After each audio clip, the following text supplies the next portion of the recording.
നമസ്കാരം, പ്രസാദാണ്. Idea അർബാദ് YouTube ചാനലിൻ്റെ പുതിയൊരു ഭാഗത്തിലേക്ക് സ്വാഗതം. അപ്പോൾ ഇന്നത്തെ വീഡിയോ എന്ന് പറയുന്നത് നമ്മുടെ ആയുർവേദ സംബന്ധമായ ഒരു വീഡിയോ ആണ്.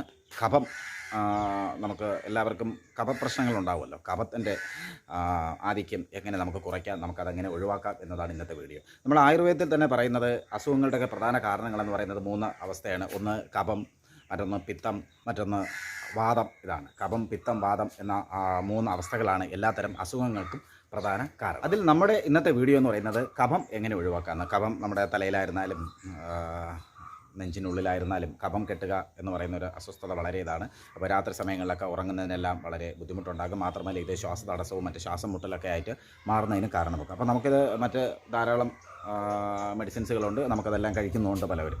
എന്നാൽ അതൊന്നും അല്ലാതെ തന്നെ നമുക്കൊരു ആയുർവേദ വിധി പ്രകാരമുള്ള ഒരു നമുക്ക് വീട്ടിൽ തന്നെ തയ്യാറാക്കാൻ പറ്റുന്ന ഒരു ഔഷധക്കൂട്ടാണ് നമ്മുടേത്. വളരെ ചെറിയ സംഭവങ്ങളെല്ലാം ഉപയോഗിച്ചുകൊണ്ട്, എന്നാലെല്ലാം ആയുർവേദ ഉൽപ്പന്നമാണ്.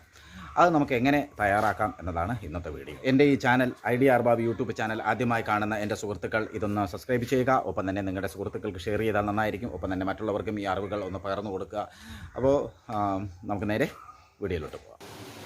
നമുക്കതിന് വേണ്ടത് പ്രധാനമായി ഇഞ്ചിയാണ്. ഇഞ്ചി നമ്മൾ എന്തിനും ഇഞ്ചിയാണ് നമുക്ക് ആവശ്യം. അപ്പം ഇഞ്ചി ഒന്ന് റെഡിയാക്കിയെടുക്കാം. ഈ ചുമ, കഫം എന്തിനും നമുക്ക് ഉപയോഗിക്കാൻ പറ്റുന്ന ഒരു വസ്തുവാണ് ഇഞ്ചി. നമുക്കത് ഇഞ്ചി ഒന്ന് റെഡിയാക്കിയെടുക്കാം. നമുക്ക് ഇഞ്ചി ഒന്ന് കട്ട് ചെയ്തെടുക്കാം.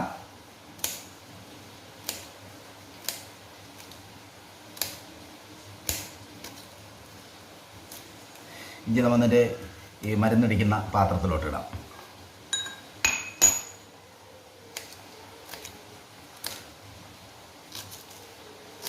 എല്ലാ വീടുകളിലും ഇത്തരം ഈ ഇടിക്കാനുള്ള സംവിധാനമൊക്കെ ഉണ്ട്, എല്ലായിടത്തും ഉണ്ട്.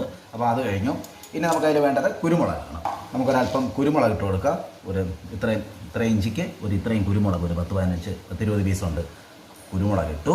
കുരുമുളക് കഴിഞ്ഞ് വേണ്ടത് ജീരകമാണ്. വളരെ നമ്മൾ പാചകത്തിനൊക്കെ ഉപയോഗിക്കുന്ന ജീരകം, പെരുംജീരകമല്ല, നമ്മൾ ചെറിയ ജീരകം. ആ ജീരകം കുറച്ച് കണ്ടല്ലോ, ജീരകം കുറച്ചിട്ടു.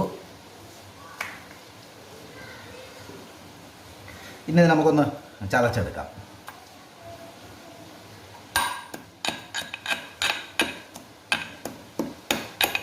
ആയുർവേദത്തിൽ പറയുന്ന ത്രിദോഷങ്ങളെന്ന് പറയുന്ന അതിലേറ്റവും പ്രധാനപ്പെട്ട ഒന്നാണ് ഈ കഫം. കഫം കൊണ്ടാണ് മറ്റ് പല അസുഖങ്ങൾക്ക് കാരണമാകുന്നത്. അപ്പം കഫം നമുക്ക് എങ്ങനെ ഒഴിവാക്കാം എന്നുള്ളതാണ് ഇത്. ഇഞ്ചിയും കുരുമുളകും നല്ല രീതിയിൽ ചതച്ചു കൊടുക്കുക. ഉണ്ടല്ലോ. അടുത്തത് നമ്മൾ ഇതിലേറ്റവും പ്രധാനപ്പെട്ട ഒരു വസ്തുവാണ് പനം കർക്കണ്ട്. കർക്കണ്ടല്ല, അതിൽ പനം കർക്കണ്ടാണ്. അതൊരു 2 പീസ് ഇട്ട് കൊടുക്കുക.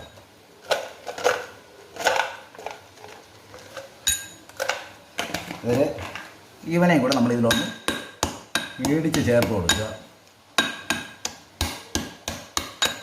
പനം കർക്കണ്ട് കൂടിയാലും കുഴപ്പമൊന്നുമില്ല. ഒന്ന് ഇളക്കി കൊടുത്ത് നല്ല രീതിയിൽ നമുക്ക് നല്ല രീതിയിൽ ഇടിച്ചെടുക്കാം.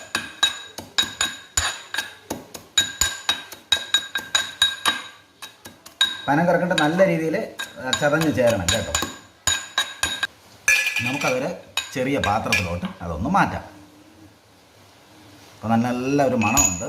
ഈ സംഭവങ്ങളെല്ലാം മികച്ച സാധനങ്ങളാണ്.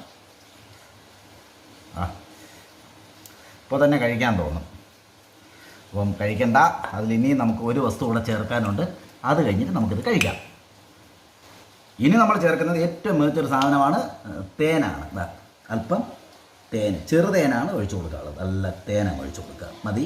കുറച്ച് തേൻ ഒഴിച്ച് അതിനൊന്ന് കൈ കൊണ്ടോ സ്പൂണ് കൊണ്ടോ ഒന്ന് റെഡിയാക്കി എടുക്കുക.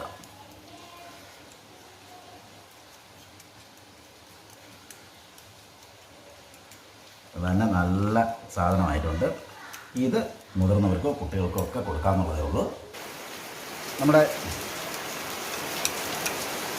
കഫമൊക്കെ പോകുന്ന സംഭവം റെഡിയായിട്ടുണ്ട്.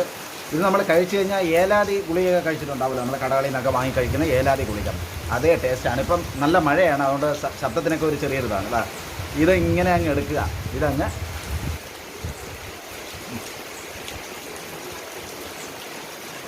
എല്ലാ ചുമയും നല്ല എരിവുണ്ട്. എരിവിൻ്റെ കുരുമുളകിൻ്റെ എരിവാണ്.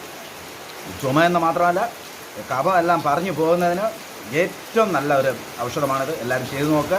ചെയ്ത് നോക്കിയതിന് ശേഷം നിങ്ങളുടെ അഭിപ്രായം ഒന്ന് പറയുക. ഒരു പറഞ്ഞറിയിക്കാൻ പറ്റാത്ത ടേസ്റ്റും കൂടെയാണ്. അപ്പോൾ മറ്റൊരു വീഡിയോയുമായിട്ട് വരാം. അതുവരെ നന്ദി, നമസ്കാരം.